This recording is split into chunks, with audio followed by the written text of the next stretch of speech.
I want to answer some questions that people have been asking in the comments about how do I go no contact if we have kids and if we live under the same roof. This is actually a valid question. It's a very good question.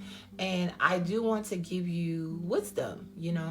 My advice on how to navigate no contact is being real. You're going to have to talk to them, right? If y'all share a space and if y'all co-parent and things of that nature, there's no way that you can just ignore them. There has to be a place where, if they're willing to participate and be act civilized, right?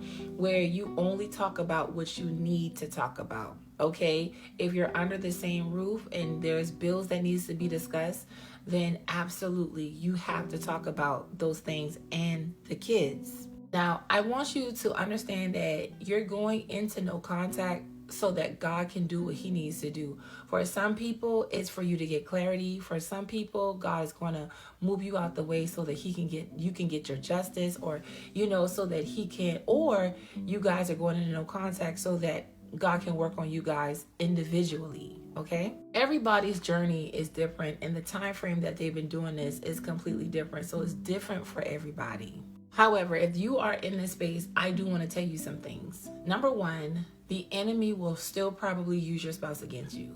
I know it's going to seem like you're trying not to do or say anything crazy, and their tone might trigger you, or the little things that you see them do might trigger you. Like, if their phone is ringing, at 4 o'clock in the morning, or, different things, the enemy will try to trigger you while you're in no contact to block your healing and what God wants to do during this time. I've said this before, you want to guard your heart. Okay, this is not a time where you ask excessive questions about what their whereabouts and things of that nature. This is a place where you literally surrendered everything to the Lord. This is a place where you begin to take back your power and you don't have to engage in certain conversations. You're making a decision to move out of God's way.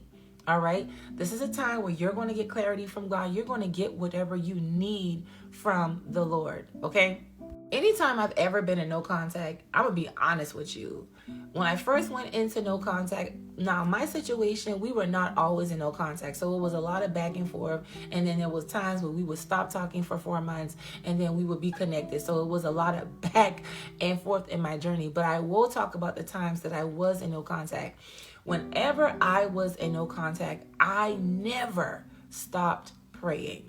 I never, ever, ever, ever, ever stop praying. However, a lot of the advice that I give you guys now, I wish someone would have told me. So if I ever tell you like, hey, you need to recreate a routine for yourself, don't be so dependent on the issue and focus on the issue, because that's what I did. I was not happy.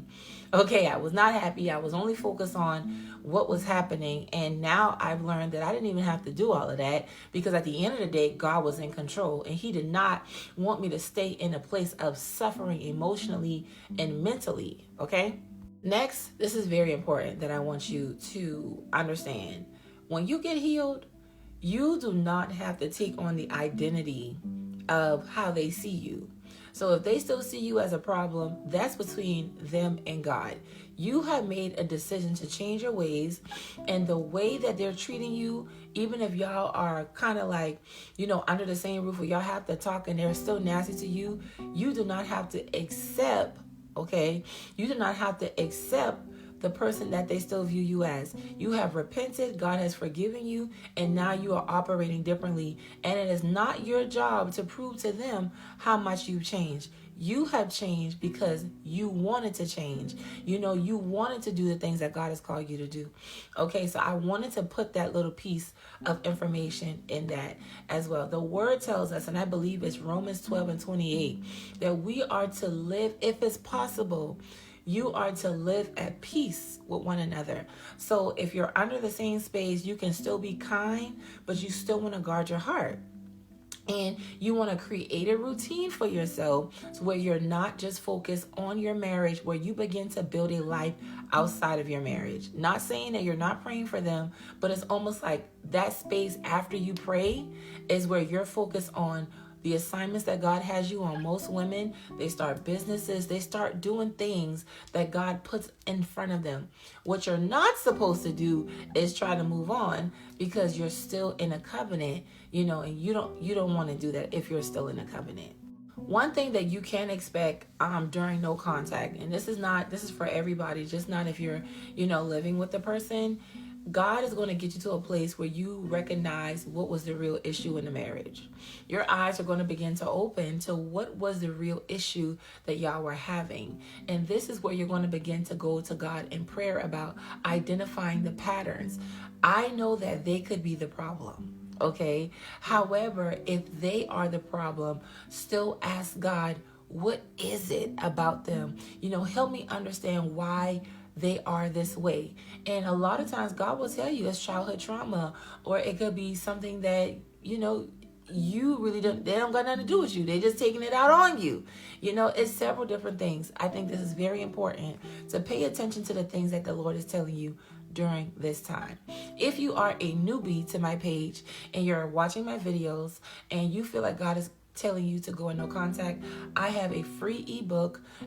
It's basically 5 things you should do when you're in no contact. Okay, because if you're a new Christian, you're trying to do things God's way, I have a free ebook in my bio where it basically tells you the point of no contact and 5 things you should do, okay, when you are in no contact, with a lot of explanations. If you've ever read any of my ebooks, then it's very informative. It's in the link in my bio and it's totally free. I love you guys, and I'll see you in the next video.